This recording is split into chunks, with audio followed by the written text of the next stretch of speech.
이번 시간은 배추에 대해서 알아보기로 하였습니다. 그래서 이 결부를 안을 때 제일 필요한 게 뭐냐면 우리가 말했던 칼륨, 즉 가리의 성분이 많이 필요하다는 거죠. 배추를 단단하고 무겁게 만든다. 그럼 여기에 결정적인 영향을 바로 칼슘이 보이네요. 배주머니에 들어온 걸 나가지 못하게 잡아주고 있으니까 당연히 배추의 무게는 무거워진다는 소리죠. 이런 패턴으로 농사를 지으시면 지금까지 농가에서 지었던 배추 농사보다 월등히 무겁고 결부도 잘 되고 상품성도 좋은 그런 배추를 만들 수가 있다라고 보시면 돼요.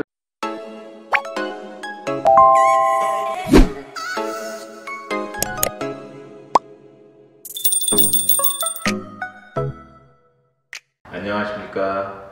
자, 오늘도 많은 농민분들이 궁금해하시는 작물에 대해서 이제 질의응답 시간을 가질 예정이고요. 이번 시간은 배추에 대해서 알아보기로 하였습니다.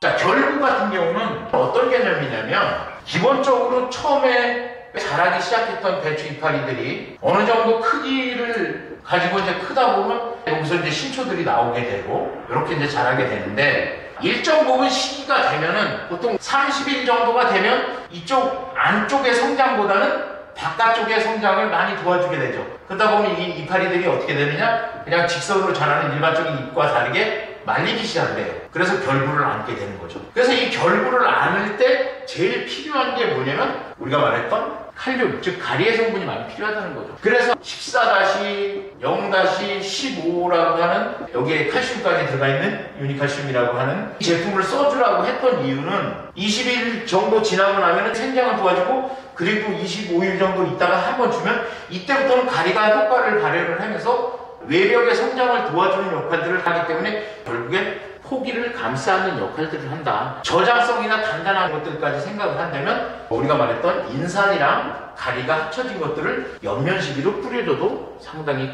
큰 효과를 볼 수 있다는 거죠. 그래서 어쨌든 간에 결부가 안기 시작하는 이 상황에서는 가리 성분이 절대적으로 많이 필요하다. 그래서 그때는 PK라든지 또는 유니칼슘을 살펴주는 게 좋다. 얼마나? 보통 100평 정도의 한 포 정도를 쓰면 상당히 큰 효과를 볼 수 있다. 그리고 아까 얘기했던 칼슘이 들어가면서 이 끝이 썩는 꿀통 현상까지도 예방을 할 수 있다라고 볼 수가 있습니다.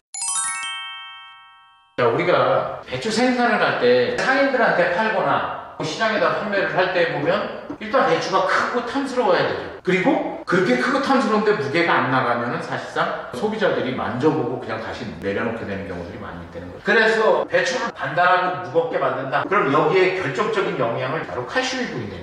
그래서 아까도 제가 짧게 설명을 했지만 이 세포하고 세포 사이의 벽들, 이 벽을 단단하게 잡아주는 역할을 칼슘이 한다는 거예요. 그러다 보니까 세포하고 세포 사이의 벽이 두꺼워지고 단단해지면 얘네들은 일반적으로 수분이나 양분이 들어와서 이 안에 갇히게 되고 그래서 세포 벽이 두꺼워지다 보니까 나가지 못하고 다시 한번 갇히게 되는 그런 형태로 나타나게 된다는 거죠. 어쨌든 내 주머니에 들어온 걸 나가지 못하게 잡아주고 있으니까 당연히 배추의 무게는 무거워진다는 소리죠. 그래서 항상 뿌리를 통한 칼슘 공급 그리고 옆면 시비는 가끔가다 한 번씩 약할 때 같이 해주시면 좋겠다라고 생각을 하시면 됩니다.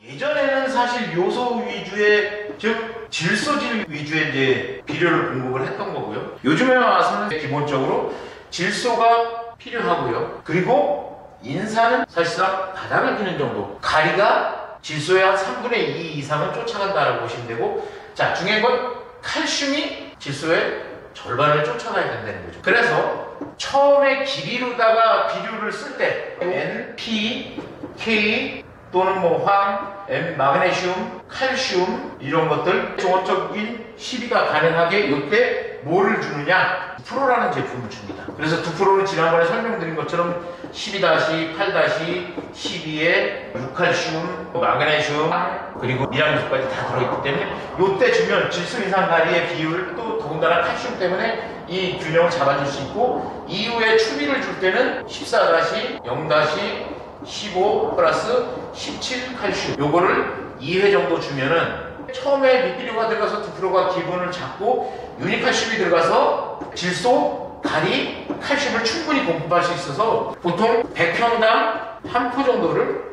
주세요. 언제? 2번이나 3번 정도 잡기 동안에. 그래서 보통 저는 기비 2%가 들어가고 요 시기에 추비로 유니카심이 한번 들어가고 요 시기쯤에 유니카심이 또 한번 들어가면 아주 큰 효과를 볼 수가 있다. 그리고 세 번째까지 주는 거는 뭔가 조금 부족한 것 같아. 한 번 더 주고 싶어라고 하면 요때 한 번 더 주세요.